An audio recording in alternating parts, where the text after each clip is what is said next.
Hello BookTube, welcome back to Spanmade. So who remembers Enid Blyton?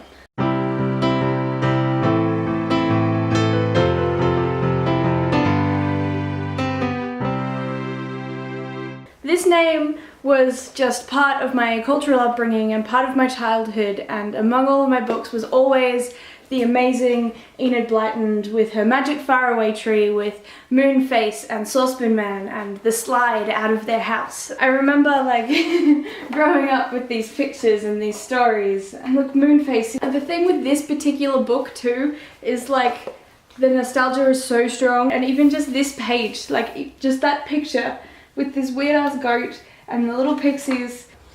Oh, it was so good. Smell. It's so... It's weird, isn't it? How smells can bring back memories, and memories can remind you of like smells. Ah, the kittens. Look at the giant kittens. I remember the giant kittens. Okay, I'm getting a bit weird now, aren't I?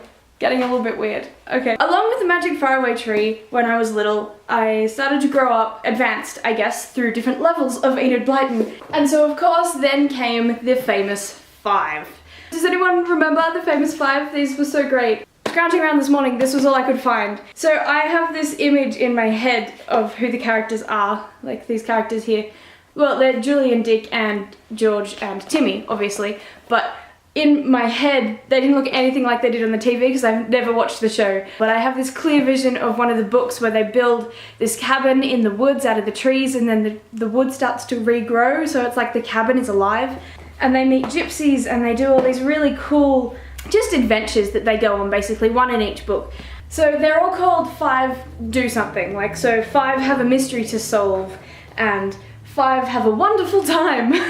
They have it's a great adventure, a wonderful time. 5 have plenty of fun. They're pretty good adventures. 5 on a secret trail, and 5 on Kieran Island again. Kieran Island, that's the place where they had the cabin in the woods where they all went camping and stayed together. So this nostalgia is strong from these, and my mum found the best book in the world. It's called Enid Blyton 5 Go Gluten Free. And it's just beautiful. It's hilarious. It's a complete piss take. So it's a complete... I can't even talk about it. So I'm gluten-free, dairy-free. I'm completely gluten-free, 100%, and I'm mostly sugar, dairy, soy, all these other things free as well, because I have a glutamate intolerance which sends me crazy, and if I eat gluten I vomit, and those two things are very different things, like chemicals, but that's besides the point.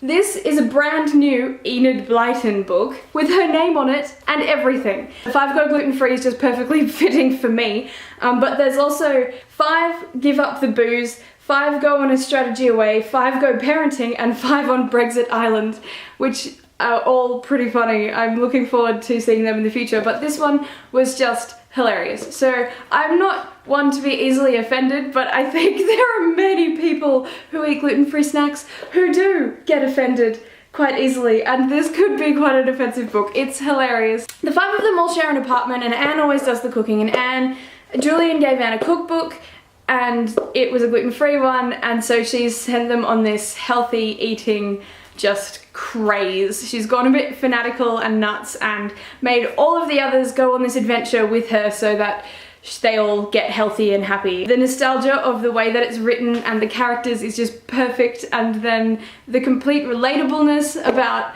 all of the complaining that everyone does about the gluten-free and becoming a whole new you and getting fit and healthy is really funny.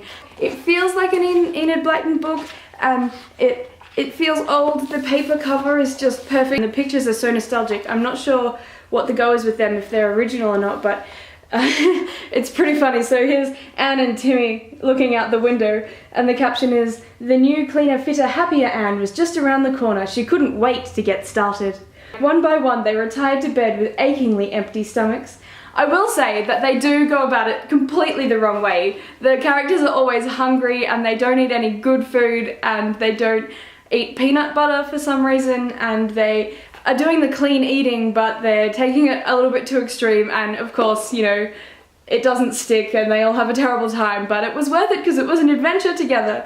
Yeah, overall I really enjoyed it and thought it was hilarious, just sort of satire of my childhood love, so that was just, yeah, fantastic, so funny. Who is the actual author? Let's have a look. Text by Bruno Vincent, his name is, and it says here, Enid Blyton for grown-ups. And it's perfect. It's just, it's like everything I kind of wanted that I didn't even know I want. Everything I needed that I didn't even know that I wanted. That's this week's book. It's all about Anne getting a spiralizer and a gluten-free cookbook for her birthday and then making everyone clean eat with her, which is so funny. That's it from me. I really enjoyed this. I think it was great, but just it feels so right, so fitting. Thank you so much for watching, everyone. I hope that you too have loved Enid Blyton in the past and that you have a fantastic adventure all the time. Alright, thanks so much for watching, everyone. How do you turn this thing off? See you next week.